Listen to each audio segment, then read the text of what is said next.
बच्चों good morning. आज मैं 8th क्लास में लेसन नंबर 20 अंडमान निकोबार द्वीप समूह के विषय में बता रही हूँ। हमारे देश भारत में 28 राज्य तथा 7 केंद्र शासित प्रदेश हैं। भारत के प्रत्येक राज्य की एक अलग सांस्कृतिक छटा है। प्रस्तुत पाठ में भारत के एक केंद्र शासित प्रदेश अंडमान निकोबार द्वीप समूह के खान पान, रहन सहन तथा प्राकृतिक सौंदर्य आदि का वर्णन करते हुए हमें इसकी खूबियों से अवगत कराया है। अंडमान निकोबार द्वीप समूह केंद्र शासित प्रदेश है। इनका इतिहास दुखद त्रासदी छिपाए हुए है।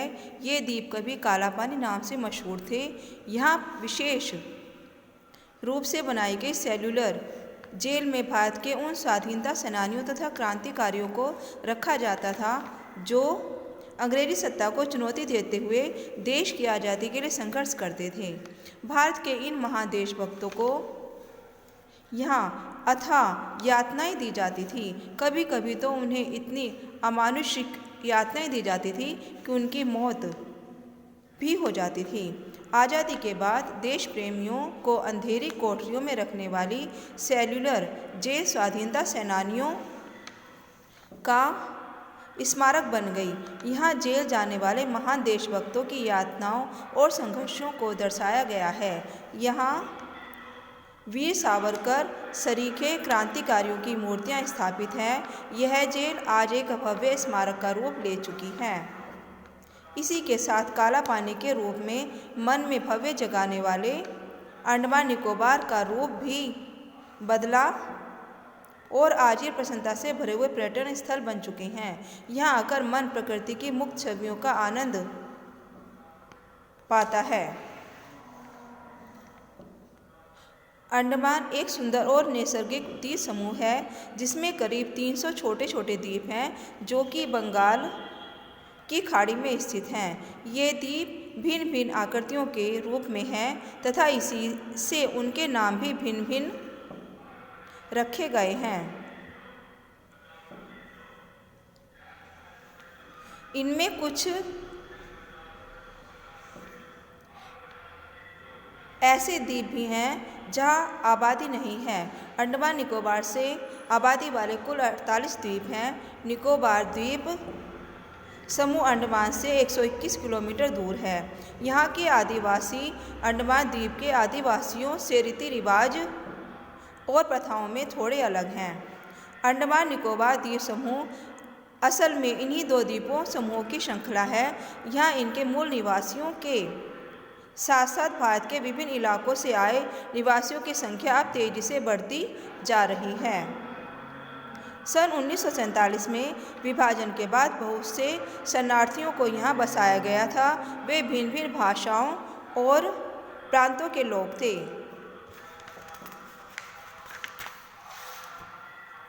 इस कारण अंडमान निकोबार अपनी सांस्कृतिक विभिन्नता तथा अनेकता में एकता की मिसाल के रूप में एक छोटा सा भारत ही बन गया। यहाँ के लोग अलग अलग भाषा और धर्म के होते हुए भी खूब प्रेम से रहते हैं और एक दूसरे के समारोह में खुले दिल से शामिल होते हैं। यहाँ के मूल निवासी छोटे कद के निग्रो लोग थे जिनकी अब भी कुछ आबादी बची है। ये लोग दूसरे लोगों से मिलने में कोई रुचि नहीं रखते, पर अब धीरे धीरे भारत सरकार के प्रयत्नों से विकास की बयार यहाँ भी बहने लगी है। ये लोग भी बाहरी लोगों से मिलने में कुछ उत्सुकता दिखाने लगे हैं।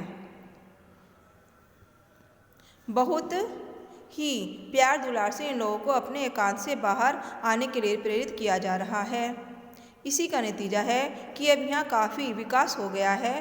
भारत सरकार द्वारा स्थानीय लोगों का सहयोग लिए जाने से अंडमान निकोबार हरे भरे प्राकृतिक सौंदर्य से भरपूर एक निराले पर्यटन स्थल के रूप में तेजी से उभर रहा है।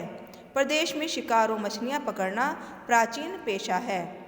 पहले यहाँ आदिवासी लोग ही अधिक थे।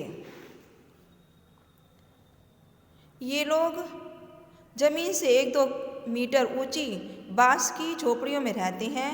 छोटे छोटे 10-12 गांव का एक मुखिया होता है जिसे ये कैप्टन कहते हैं और उसकी हर बात मानते हैं। चावल यहाँ की मुख्य फसल है जो अंडमान में होती है। निकोबार की मुख्य फसलों में नारियल और सुपारी प्रमुख है। औद्योगिक दृष्टि से भी अंडमान और निकोबार राज्य अब तेजी से अपनी पहचान बना रहा है। मछली प्रसंस्करण यहाँ का प्रमुख उद्योग है, जिसमें काफ़ी निर्यात भी होता है।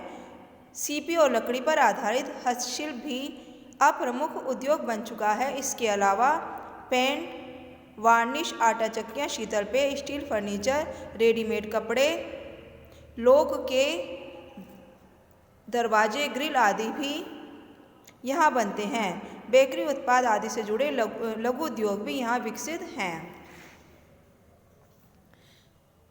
सेल्युलर जेल, रास आइलैंड तथा हैवलॉक आइलैंड यहाँ के प्रमुख दर्शनीय स्थल हैं।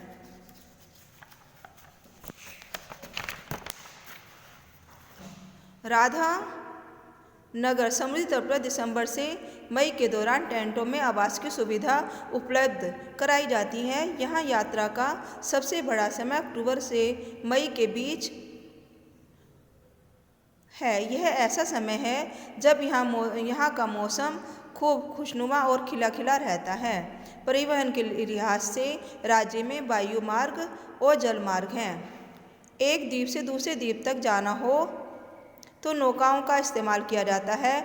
पोर्ट ब्लेयर से रंगत, मायाबंदर, पिगलीपुर तथा सड़क परिवहन द्वारा यात्रा की जा सकती है। 26 दिसंबर 2004 को सुनामी के बाद जो परिवहन व्यवस्था पूरी तरह नष्ट हो गई थी, उसे 2 महीने में ठीक कर लिया गया। अंडमान निकोबार द्वीप समूह पर पहुंचना कठिन नहीं है। कोलकाता से पोर्ट ब्लेयर के बीच अब हवाई उड़ानें शुरू हो गई हैं। समुद्री जहाज़ों से भी यहाँ पहुँचा जा सकता है। यहाँ आने पर पर्यटकों को नौकाओं या छोटे जहाज़ों के जरिए घूमने की सुविधा उपलब्ध है। एक महान राष्ट्रीय स्मारक के रूप में अंडमान निकोबार द्वीप समूह हाथ उठाए प्यार से हमें पास बुला रहा है। धन्यवाद।